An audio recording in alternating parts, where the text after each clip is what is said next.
Hey Auto Squad, producer Dylan here with another re-release of Spider-Man Miles Morales.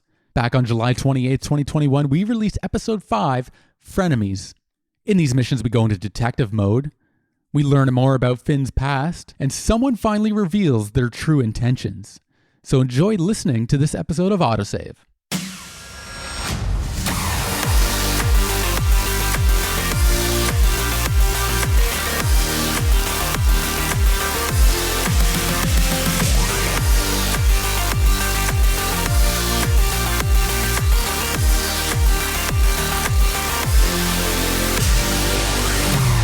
Welcome to another episode of AutoSave. I'm Nick Andrade, here with my co-host Camille Salazar-Hadaway. And on this episode of AutoSave, we're continuing our dive into the game Spider-Man Miles Morales. But first, Cam, of course, how are you doing today? How's everything?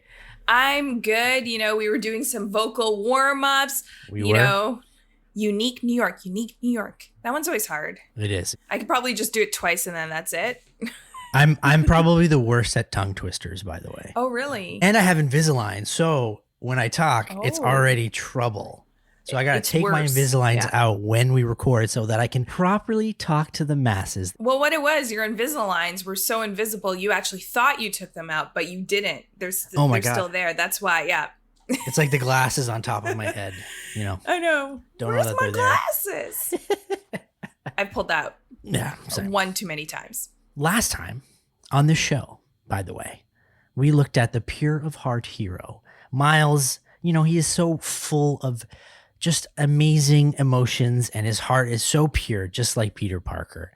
And Miles put himself on the line to save every person on a collapsing Braithwaite Bridge, no matter the cost. However, he found out that Finn was the Tinkerer. What are you doing?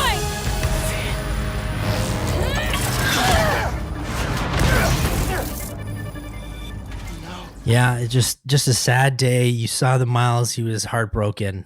You know, he had to digest a lot because he found out that his best friend was actually the Tinkerer.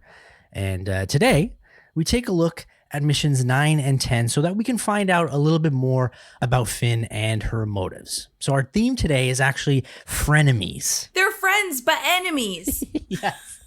Gav, I don't know if you have any frenemies in your life. I know pretty much all my friends are frenemies. No, I'm just kidding. But we take a closer look at the relationship between Finn and Miles. Now that Miles knows that Finn is actually, quote unquote, a villain.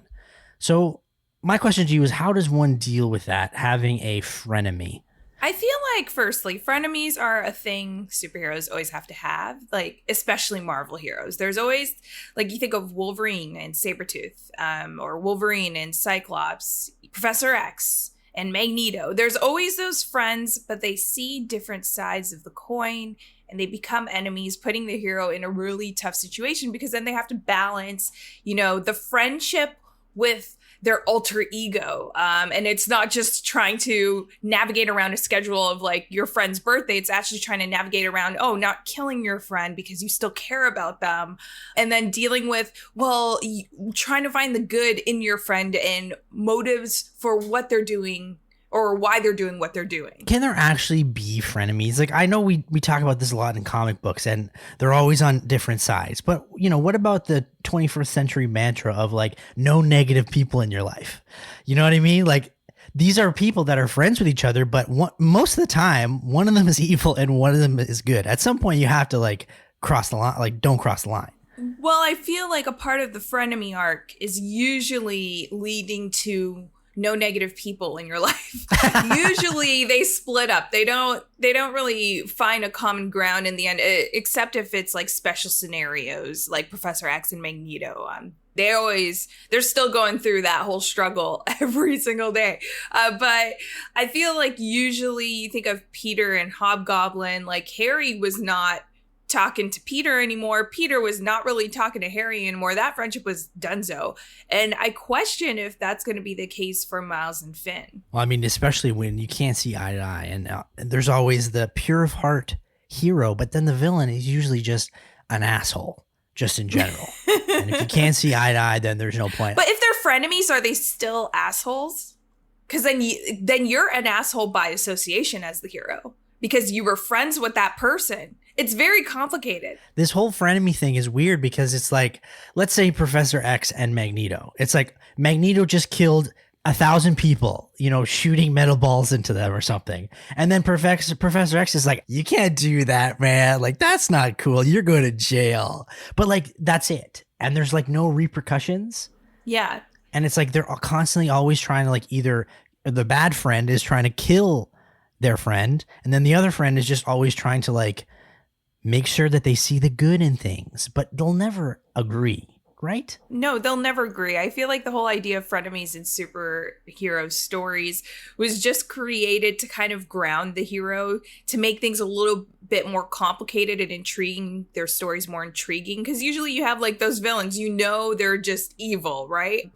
And now with this in-between frenemy, you have the hero then questioning themselves, questioning if they've made they're usually in a search trying to find an explanation when sometimes there's no explanation for why their friend's just doing this. Like you mentioned, their friend's just maybe an asshole, but they're searching for that reasoning because I think a part of they identify with their friend. A part of them is kind of in their friend's character, right? So for Finn, we were able to kind of get to know her. We spent that dinner with her, reminiscing about our childhood memories. And we know Miles and her is so connected. So when we find out that Finn's the Tinkerer, it's like you go through that journey with Miles where you're trying to be like, well, there's a reason for this, right? Like you're trying to justify it. Like you said, it's like Magneto had to kill those 1,000 people with bullets. Forget jail. He just had to. Right? Right. And it makes things a lot more complicated, but it's usually my favorite part of any superhero story because it's going to get juicy, it's going to get good. So my question to you then, this is the big question, is that if you knew that your friend was up to some shady things, how would you deal with it? Oh, that's a tough one. Like, and we're talking about like shady things where that maybe there couldn't be redeeming qualities about it, about what they're doing maybe. I feel like I'm very much like no negative people in my life. I don't want to deal with that. But then if they're a longtime friend I grew up with, I think of them as like one of my closest friends. I'm trying to put myself in Miles' shoes. I feel like I would probably try to redeem I would go into I could change them mode. There's a reason that they're doing this and I could help them see the light and become a hero. Yeah, especially in my life, I feel like I can, if someone's maybe leaning towards the wrong path, I always feel like I can help and like show them the light. But sometimes, that's not the case. But I think for most people in general, if they see their friend actually going towards a dark path, then they're going to try to help them out. And if you're not, then maybe you aren't really a good friend. Or maybe we just retcon the whole story and then we start from the beginning and make sure our friend just doesn't do it bad things. They start off and then Finn and Genki both are the man and woman in the chair and then they're both just helping Miles out. Mm-hmm. Does it get more complicated when you have a secret about yourself that you haven't told your friend, but now you have found out something about them that they don't know? Because it adds a whole nother layer of complication when Miles knows that Finn is the Tinkerer, but obviously Finn has no idea that Miles is Spider-Man. I feel like it does in a sense, right? Like how can you ask your friend to kind of be true to you and their motives and open up to you if you can't do the same for them? Of course, Miles has very specific reasons for doing that, especially because as Spider-Man, Miles has a history now with the Tinkerer facing off against the Tinkerer, which could automatically complicate their friendship and does, right? So it's really a tough one. But then maybe, Miles kind of needs to look at it from Finn's perspective. Always look into yourself. That's all I got to say. Be self-aware, be existential, and always try to put yourselves in other people's shoes. Maybe, and that'll help a little bit. I feel like this is turning into a little bit of a therapy session. I know. Where's the red couch? Where's the notebook? Let's turn it down a little bit. If you want to discuss our bad takes, or if you want to have a therapy session of your own, just find us on Twitter and have a conversation with us. After the break, we dive into some gameplay and leave Miles into some mischief on AutoSave.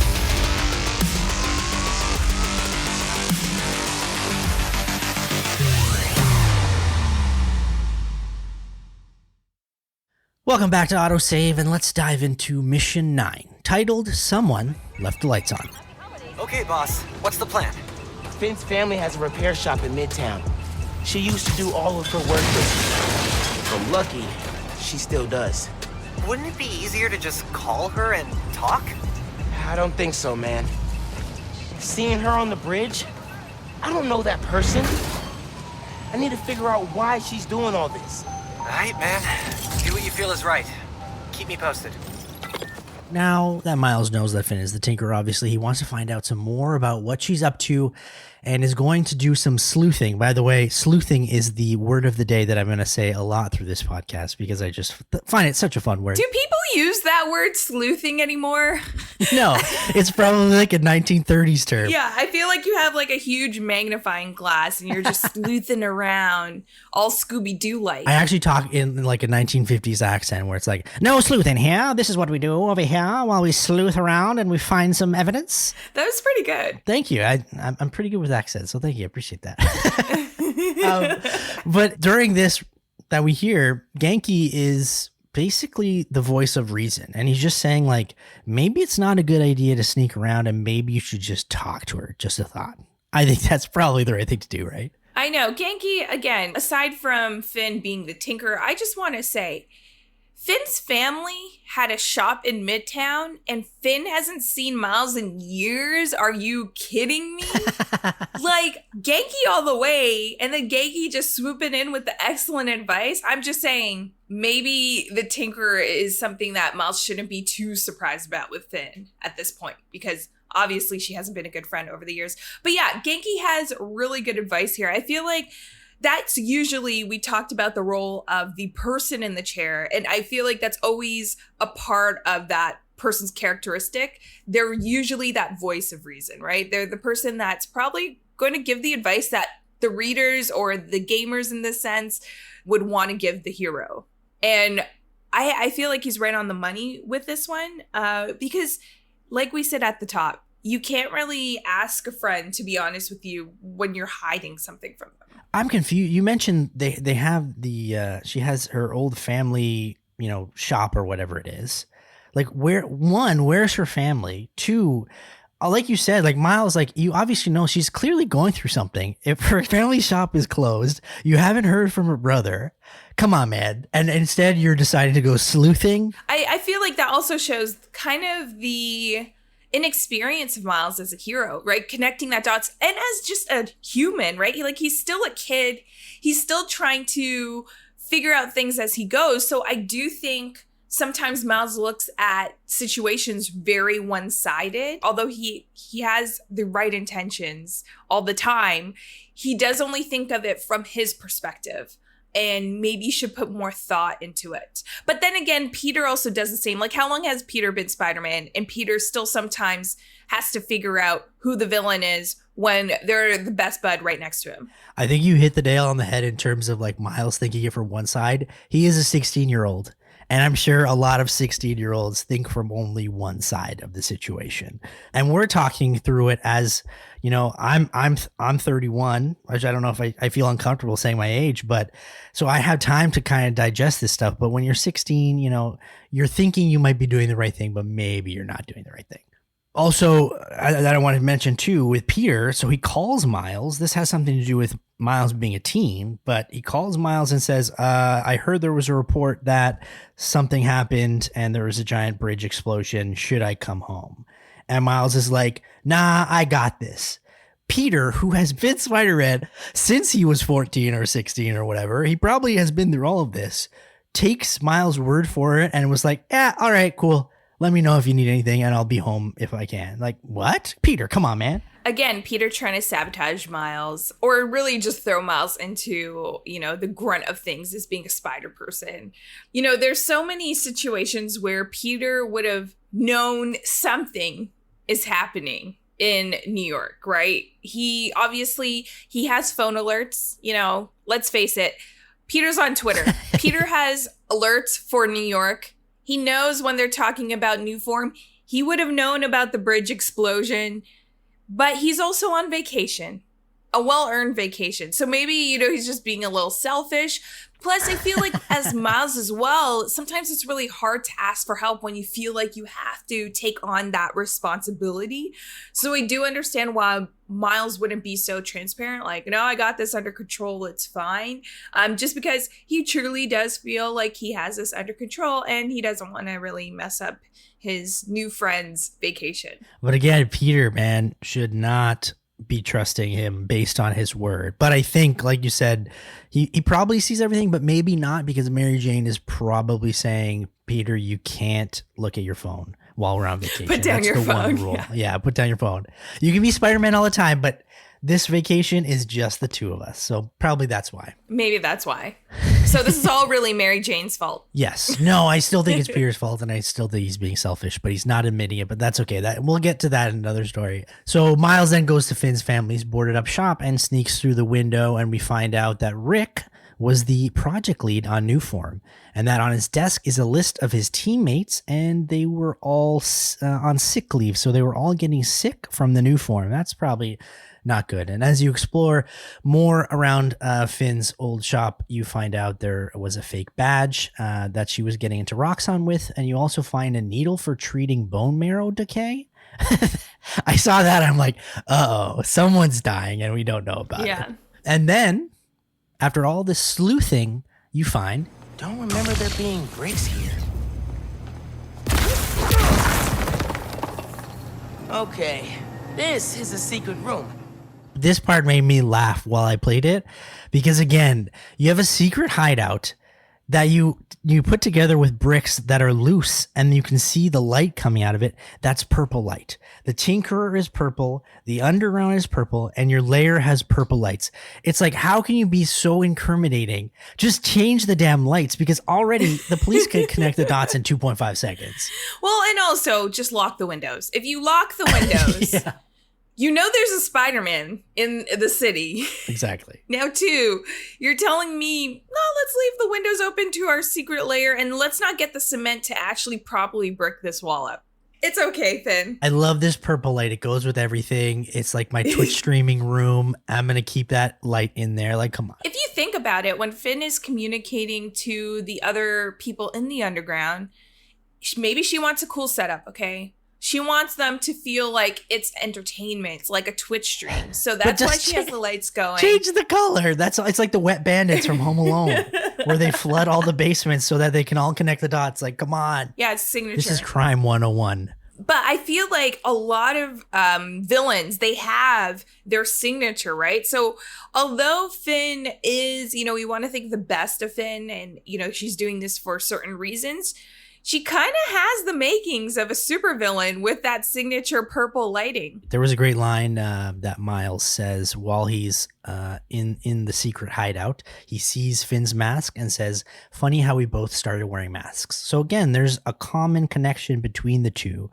that, you would hope that maybe Miles feels a little bit more comfortable knowing that maybe they're not so different. Well, there's obviously that parallel between the two of them. And as Miles is looking and finds like all these Roxxon employees were getting sick and, the bone marrow vaccine or whatever, then things may be going through Miles's head like, okay, maybe the Tinkerer is a hero, right? Like there's usually that misconception, especially when you have these crossover events in superhero comics where two heroes think each other's the villain in some sense. Like they never really fully trust each other at first. So maybe that's where it is. Maybe we're looking at it from the wrong point of view. Maybe Miles is just trying to find the hero that he thinks his friend really is. And that's why he just wants to sleuth to make sure. That's very meta, Camille. Thank you. Now I'm looking at it from a whole different perspective. But a little more sleuthing, by the way. Again, the key word. And we find some videos. Running a test upload. Half my team is sick, but Krieger still want him in his new form. We need to do this tonight. Let me. You sure we're ready? We have to be. They broke ground in Harlem today, ahead of schedule. Poisoning the city to make a buck. They keep cutting corners, ignoring safety reports. I can't let them pervert my work like this, Phin. Okay, first we flush the core, then we wipe all data. You're sure they can't just make more of this stuff? No. No, as long as we take out the backup supply in Jersey too. But without me, they'll have no idea how Nuform works. Project will be DOA. I'll record us. Things go wrong, video uploads straight to the Bugle. Perfect. You ready to save New York? Ready. There we go. We finally find it out that Simon Krieger is a dick. I knew it. He doesn't care if people get sick. Yeah, he really doesn't. And also, like, can we get a respirator for Rick, man? He really needs some help. He is beat up. There's so much breathing there. No, but honestly, I feel for Rick because we've seen him when we saw Miles was reminiscing of, you know, the picture that they saw, and he's talking about how they used to hang out together or whatever. The science competition. I'm not a super genius. I don't know what these things are called. The science fair. That's all I know. Yeah, the science fair. So when Rick is like the older brother figure to kind of involve your little sister in something that seems super serious, I feel like he's definitely desperate. There's more to this story that has me kind of empathizing for Phin and Rick. Yeah, automatically, you're already seeing that she's doing this for a reason. We don't fully know what it is, but we know that her brother is involved, and her brother, you know, has been doing things for Simon Krieger, and Simon is actually a bad person. So then you're starting to think like, okay, maybe her motives are a little bit better. After that, you finally get interrupted by the underground. You take care of business and are able to track Finn's old phone that she mentions in the video that she lost. And that takes us to Mission 10, Corporate Espionage, where you head over to Roxxon's research lab and sneak through the vent. I gotta say, I'm a fan of vent sleuthing. What about you? Vent sleuthing. I'm a fan of crawling around vents and snooping. I'm going to say snooping instead of sleuthing just because. You hate this word, kind of eh? date it. Yeah, I kind You're of not a fan anymore? Okay. I don't know. It's like super sleuth, you know? I don't know. It's just, it's weird. It's weird. Honestly, I feel like the vents, when you're going through the vents throughout the game, they're fun, but I feel like Insomniac could have done more. Ooh, okay. You know, you're crawling through the vents and then there's those areas where it seems like you're going somewhere and it's kind of like a dead end, or you have it where the fan's rotating and you kind of have to thwip at the fan to kind of slow it down with your webs, or to completely stop it so you could crawl through. But I feel like there could have been more like puzzle aspects, like having to switch certain things on to access certain parts of the vent, or needing to kind of break through certain aspects of the vent to reach another area. I just feel like there's much more. So the vent sleuthing was just like there for me. I feel like they could have done more. Right. Now that you mention it too, I think there was a lot more puzzles in the first Spider-Man game. I remember you had to connect some of these pipes together and do a few audio scratches together. Like it was in the lab. Yeah, in the lab. It was a lot more thoughtful, I guess, where again, you could add something here that maybe I got lost in the vents as well, because I'm always trying to find extra chests or whatever, and I'm making sure that I'm going through every vent, and half the time it all looks the same, so I kind of always went back to the start, and that was a little frustrating. But what I thought was really cool was after you get through the vent, Miles goes down on his web upside down, almost like Mission Impossible-esque. And I'm not sure if that was in the first game, but if it wasn't, I really dug it when I saw it. I'm like, okay, this is really cool. That's kind of like a signature Spider-Man move, you know, just scrolling, like falling down your web or upside down. We see that with the infamous Mary Jane kiss in Peter Parker, right? This one's less romantic, but still like a little nod to every other iteration of Spider-Man. Spider-Man, again, he is still, just like Batman, he is still a detective, and he's trying to solve a mystery, and this seems very mystery-esque, that he's just sleuthing down on his web. I'm sorry, I'll stop using that word. Oh no, sleuthing. So after you finally dip down into this vault, I would say, you find a special person. Hey, kid.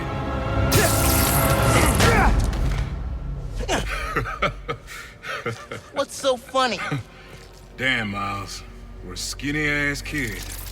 You hit hard. Uncle Aaron? You're the Prowler? My dad had a foul on you. I know. And I bet you got a lot of questions right now. But we need to get out of here. You picked the wrong place to break into.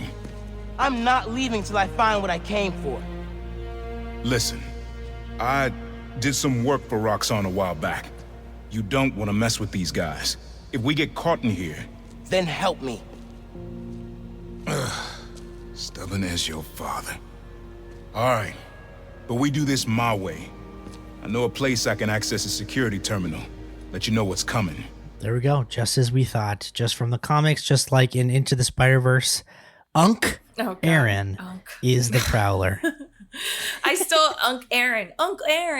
Yeah, I wasn't surprised by this. I don't think you were either. I think we knew they were going to make some sort of reference to the Prowler, whether he was going to become the Prowler by the end of the game or is the Prowler throughout the game. Now we know that he is the Prowler.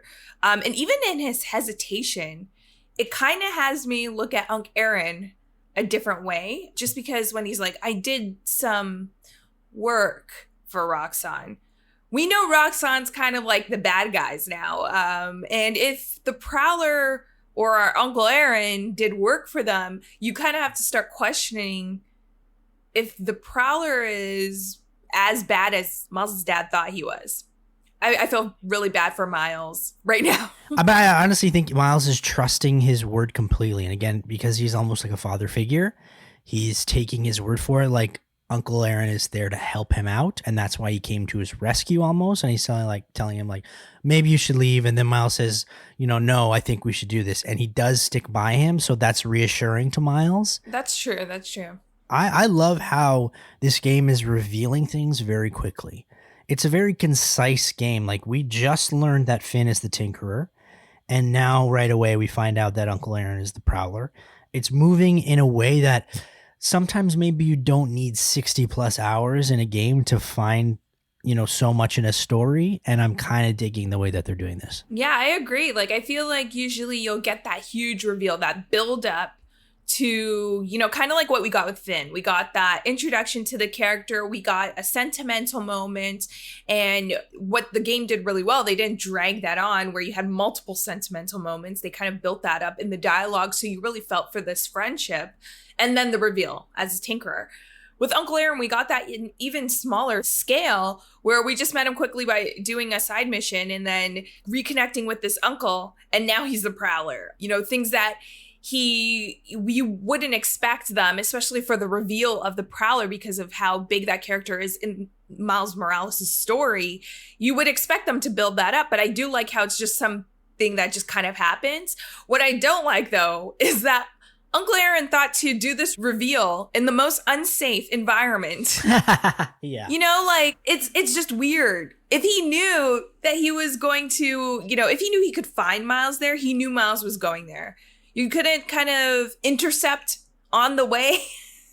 But again, I'm starting to realize in this game as well, with these characters, they hear a bunch of information and they don't reciprocate that information, right? So Miles finds out that Phin is the Tinkerer, and he doesn't want to talk to her about it.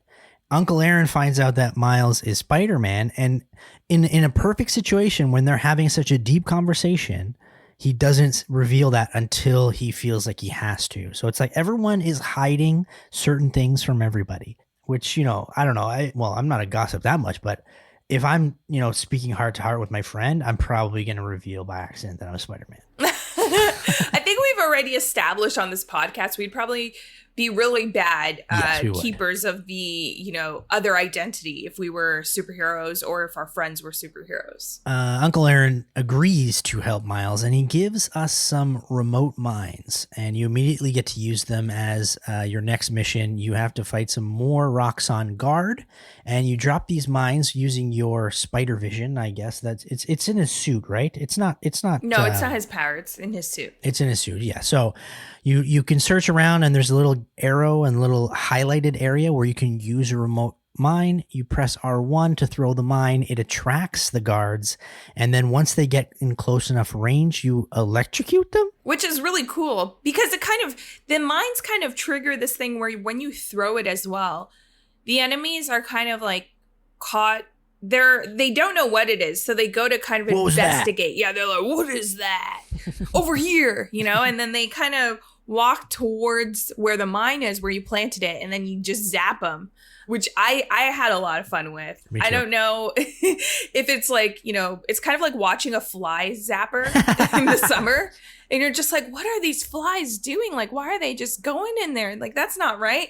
That's what the villains do with these mines. And it's perfect. I love using the mines with the combination of like camouflage. It just allows for more sleuthing. Oh, yes. She used the word. She's back. Incredible. Yes. Yeah. You're welcome. I use these mines a lot too, by the way. Yeah, they're great. Sometimes I get annoyed though if it only attracts like 1 or 2 guys, because I want them to 3 or 4 of them to attract towards it so that I can electrocute them all. Yeah, you got to time it. While they're walking in their patterns, you have to really time it where you have the most enemies possible. And don't worry, Miles is a good guy. He doesn't kill them. He just knocks them out enough. There's enough electric power, to knock them out. Yeah, just enough, not too much. So then once you are done your sleuthing, I'm sorry, this is getting annoying. I'll stop doing it. You find out that Simon Krieger is having difficulty with new form without Rick, just like Rick predicted. Hey, where's the new form I asked for? We're trying to make more, but Mason didn't leave behind any notes. And? Well, I had heard that 1 canister of new form survived the incident on the bridge. Now, if we had access to that, Don't you think that if I had it, I would give it to you? Yes, Mr. Krieger. I just want to make it clear that without that canister, it will be impossible to hit the deadline. I'm doing everything in my considerable power to find that canister. However, right now, it would help me for you to go back to your lab and do your damn job. So Simon doesn't have any empathy, right? I could hear his vein like popping out of his neck as he's talking. Yeah. Like he needs to take a de-stress pill. No, but yeah, this is the makings of a bad guy, like a really bad guy that you're gonna want to hate. And they're really building him up to this guy you do already hate. Like, he just comes off so cocky at the beginning. Then when you find out, oh, he is bad, they immediately switch the flip to show how bad he is when he's just talking to his employee who's just trying to help him figure out everything. This is almost a Scrooge moment, because guess what? He's making his workers work on Christmas. Not Christmas. You're absolutely right. Yeah, absolutely right. He is the modern day Scrooge, which just makes me want to hate him even more. Well, you keep going on in this game, fighting a lot of Roxxon guards, we'll say. And a lot of it is in stealth, so you can't get caught in most of these missions. They all have to be in stealth. Remote mines, again, come in handy. But what's your specific favorite stealth move while we do these? Mine's is definitely the mines with a combination of camouflage. And then I just like doing really just stealth attacks. So then by the end of any battle, if you look up to the ceiling, you'd see all the bad guys just kind of stuck to the walls. Yes, just dangling. Yeah, or like dangling from the ceiling, which is really nice. That's kind of my go-through. I find like the holograms are probably like the worst. Like the bots are the worst. They do absolutely nothing, okay? Yes. Especially at the begin, like right now when you haven't really upgraded them. They're useless. And they die. Yeah, they like vanish pretty quickly. They do vanish. So it's like after like maybe 1 or 2 guys, nope, they're gone. For me, I specifically like using the square silent attack. I don't like using the triangle takedown where you can silently take down. I just like to dangle all the enemies, like you said. But I literally do that until I get noticed. And then I use camouflage, and then I just bounce around from pole to pole until they're like, where do you go? Where do you go? And then I start doing and rinse and repeat. That's literally what I do for every time in all these stealth missions. I mean, if it's not broken, don't fix it. That's the easy way out. Camouflage is the perfect way to have all the enemies just think that you left without finishing the job. They're always like, oh, he's not here. And then they go back to just walking like normal. And it feels a little bit overpowered because, again, in the first game, you don't have that ability. Yeah. So they can spot you a lot more. But this game, like, it's just so easy to disappear. Like, you never almost fail a mission because you can just escape within the area because you just use your camouflage. So I think that's a little bit unfair, but I enjoyed it anyway because, I hate hard games. Basically, you unlock some more combat missions. This time you find a little computer and you find Roxxon labs that are located around the city, and you need to short circuit the reactors. Again, Cam, you said you did most of these off the bat. Did you do this right after you unlocked it? Yeah, I did. Again, like, although I wanted to continue the story a bit more, I just try to get those side missions kind of done with, because I know I would not go back at the end of the game to them. Yeah, and the one tip I have for this is, especially in all these labs, there is usually an underground crate within the lab. Yes. And I didn't notice that off the hop, so I did them. And sometimes I tried looking for them for so long, and I realized that like they're normally at the start of the mission or at the end of the mission. But they're hard to see sometimes at the start of the mission. They are. Just make sure that you get it, because if you don't, you actually have to redo the entire mission again, which I thought was kind of annoying. I thought maybe you can get it and then dip, but it doesn't work that way. You have to complete the whole mission again. Yeah, because they're creating like this kind of sandbox environment within every mission. So when you enter an event, even if you try to save at a certain point, you can't, because you have to actually fully enter the experience with all the bad guys, and then you could save within the mission, but it just starts you from that checkpoint. It's tough. I found myself actually, when I did maybe one or two, I was like, oh crap, the crates, and I had to go back. Very annoying. Yeah, definitely. Part of this mission 10 now, after you get rid of all these guards, you have to do another layer of secret attacks against guards, because you find out that Finn's phone is at the bottom of this giant well, and there are 3 different layers of Roxxon guards you have to attack. But once you do, you get the phone.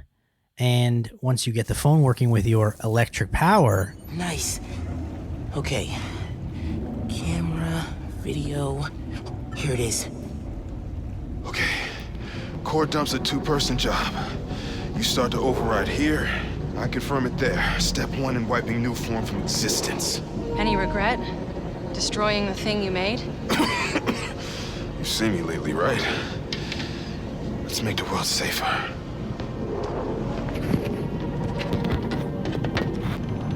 Ready? Ready. Triggering override in 3, 2... Ben! That wasn't me! Industrial sabotage, Rick? Really? No one's gonna care about a few sick people uptown or a dead engineer. You're just the cost of doing business. No! No, no, no! I can stop it! I can stop this! Ah! No! No! Rick! Rick, no! No! Ben! No, look!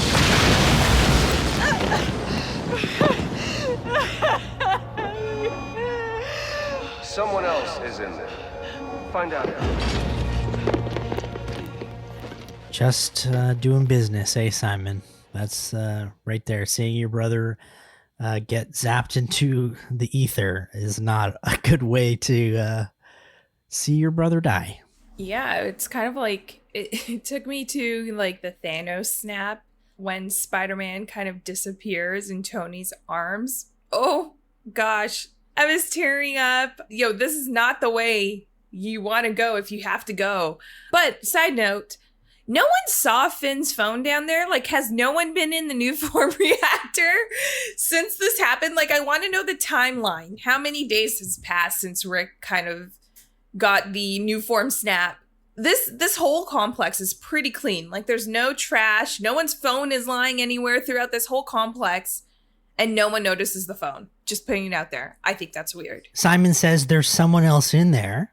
Go check it out. You don't see a little phone on the floor there. Nope. A lot of villains, you know, they're not the smartest tools in their shed. So they aren't. No, they're only smart enough to get people to build a new form reactor, but not smart enough to actually find a phone.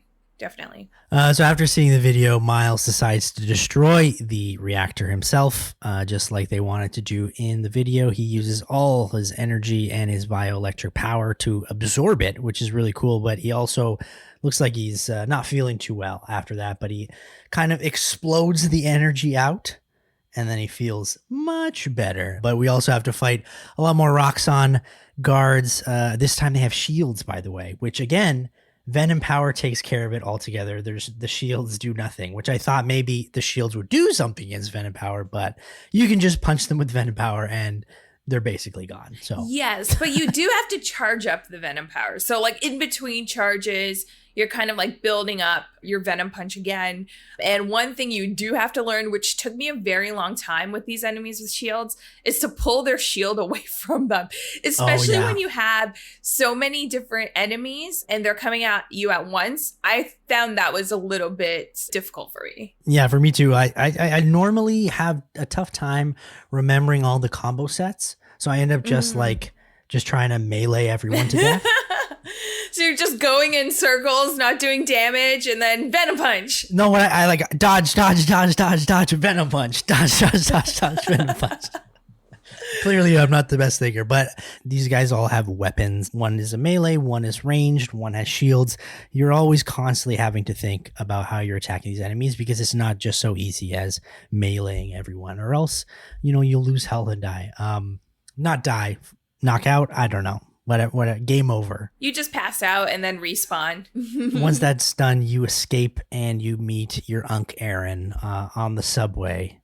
And he kind of lectures you about doing the right thing. So my question to you is, does Uncle Aaron have any right to lecture Miles, considering he used to be a burglar? I know he's retired, but to me, it kind of felt weird that he's trying to lecture Miles in this way. Well, I feel like you mentioned, Miles is fully trusting his uncle, right? And I think Unc Aaron may have the best intentions for Miles. And in that sense, yeah, I feel like, anyone who has the best intentions for anyone should give advice, should try to help them out the best they think they can. It's up to the person that's receiving that advice to kind of be like, okay, I'm going to take this and go with it.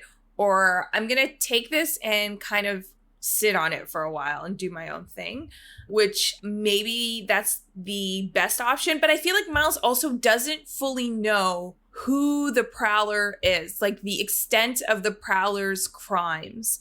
Because he just mentions, hey, my dad had a file on you, right? So he knows like there's some sort of criminal or vigilante thing going on. But then as well, like you have Jonah Jameson in this world that thinks that Spider-Man's a villain. So I think as a hero, Miles is trying to figure out who are the real villains in all the people that's dressed up around New York. I think too, Miles is only taking Uncle Aaron as the man under the mask. He's not really processing that he is the Prowler. He just sees his uncle and thinks that, innately he has his back no matter what. And he's just trying to, tell him to maybe do the right thing. But again, he's a 16-year-old, so he's not always going to take your advice, right? Exactly. I like it, by the way, you have used Unc many times today and you've used sleuthing. So thank you for joining me in this this beautiful word using that we're using. I don't know what I'm saying. Whatever. No problem. I have a bingo card that I'm filling out along the way, so I need to say sleuthing a few more times to actually get bingo. So yeah. It's a word that we're going to start using in slang. I love it. Let's take a break and let's take a minute to digest what we just saw, and we'll break it all down on AutoSave.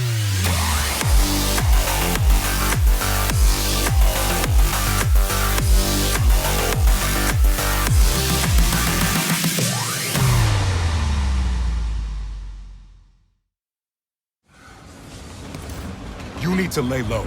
Don't trust anybody, and don't take off that mask. Wait till Roxxon finds a better target. I can't lay low. I still need to find Phin. Your friend's the Tinkerer. No wonder you care so much about this. It's not just that. Protecting New York is my job. Use Phin. Tell her you want to join the underground. You just told me don't take off the mask. Don't tell her you're Spider-Man. Go to her as a friend. No, she's too smart for that. You'd be surprised. People get stupid when they care about someone.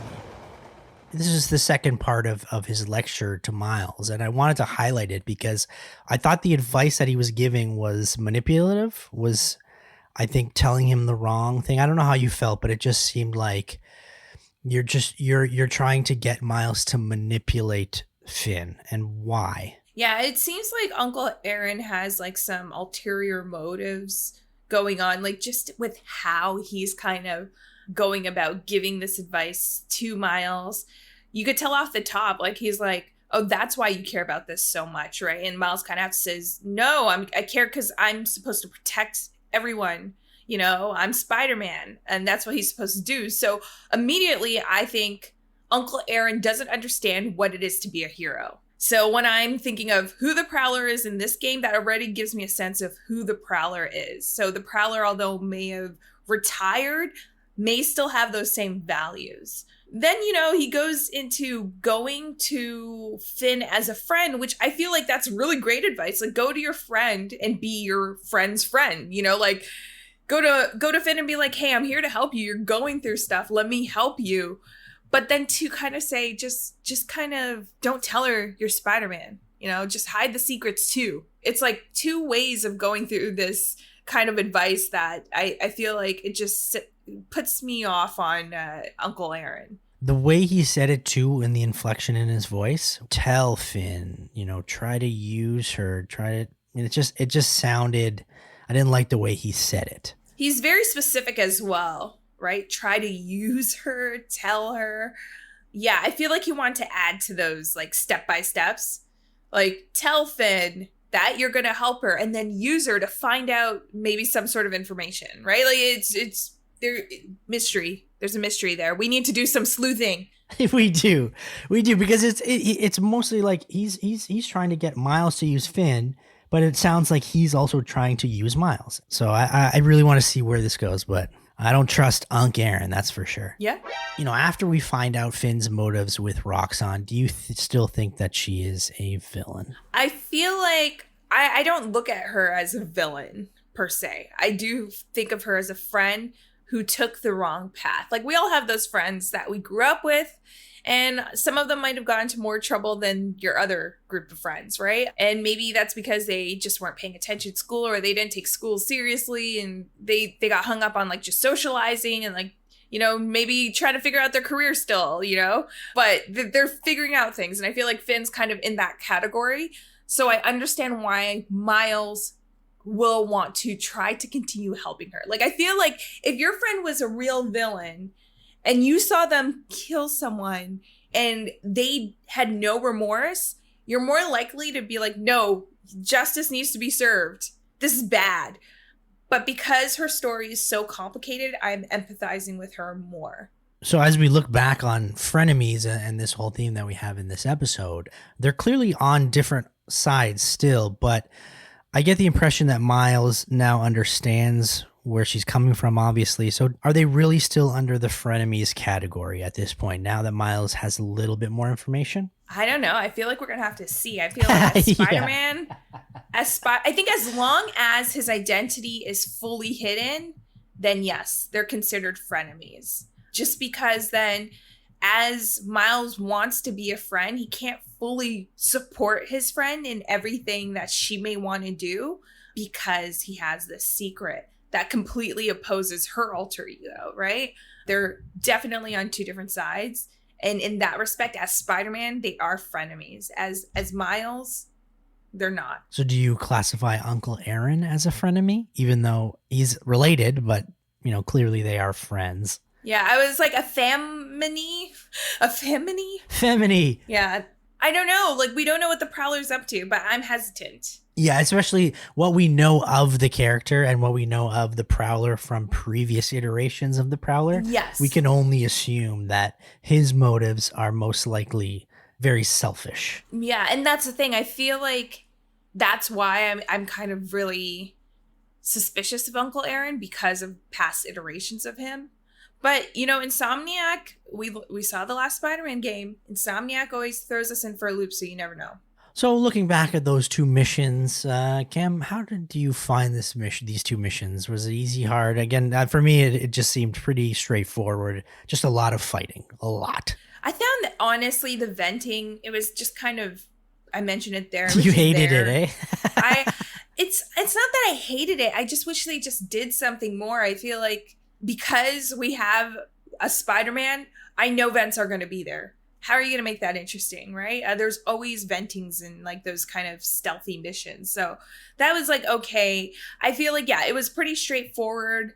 It wasn't too difficult, aside from the shield guys and just trying to get used to pulling away their shield and timing that properly with all the enemies' attacks.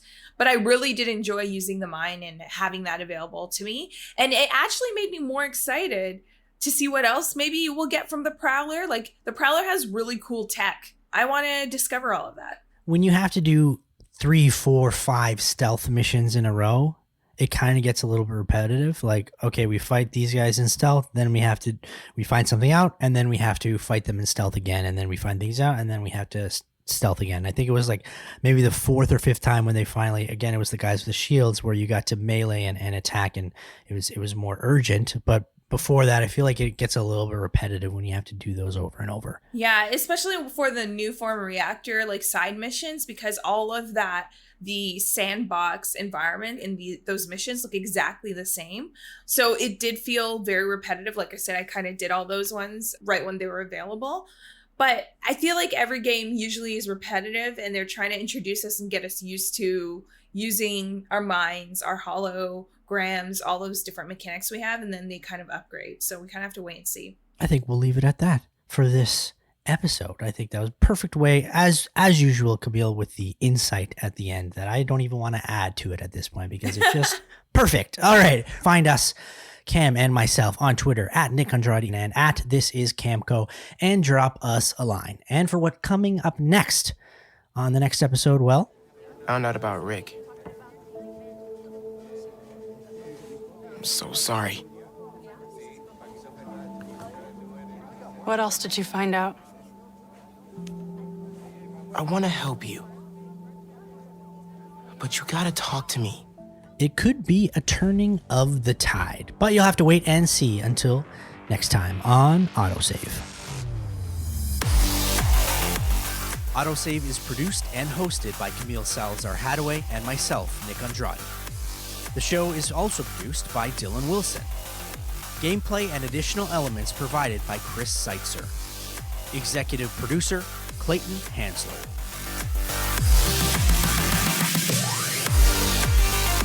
You can follow the show at AutoSave Podcast on Twitter and AutoSave Pod on Instagram, YouTube, and Twitch. You can subscribe to the show wherever you're listening to it right now, and if it happens to be Apple Podcasts, kindly leave us a rating and review, but only if it's good. AutoSave is a Soda original, hosted on the Soda Podcast Network.